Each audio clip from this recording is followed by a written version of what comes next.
You know, when I just found out about this as we were coming here, Carrie Jane, she said, "Oh, Daddy, they asked you to talk for 3 minutes. I was supposed to tell you." So, anyway, when I joined Rotary, David Lanier's daddy, you know, Bob was in. I mean, I'm talking about old Walter Betts. All these people are in here, you know.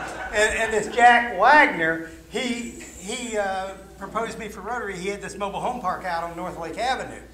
And he wanted me to come to a Rotary meeting. Well, I walked in there and I thought, holy smoke, because, you know, those people just sat. I mean, they didn't really communicate too much that day. But anyway, what was so funny, though, is when they went to sing these crazy songs.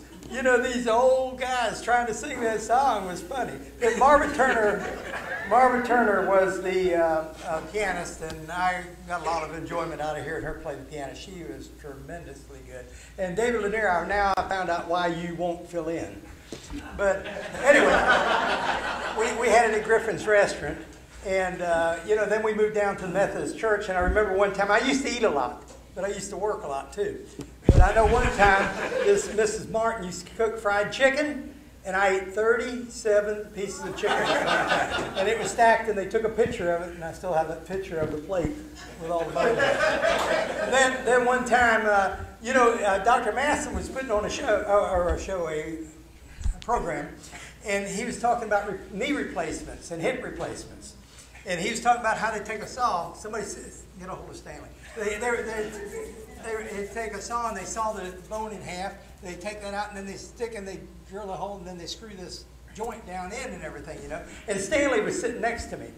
And all of a sudden, it was dark because they had the thing on here, and he fell over on my shoulder. And I said, "Ooh, I don't want anybody to see him on my shoulder." I thought he went to sleep. So I, like that, and his head went, wow. And then he fell out of his chair on the floor. And so Dr. Masson come running back there, and his eyeballs, I remember looking, were way up there. And I thought he died. But anyway, he just passed out. So anyway, that was about the funniest thing, I guess. But anyway, I really thoroughly enjoyed my 36 years here, and I hope I'm here 36 more years. And y'all are really quite a group, and I really appreciate you putting up with me. Thank you.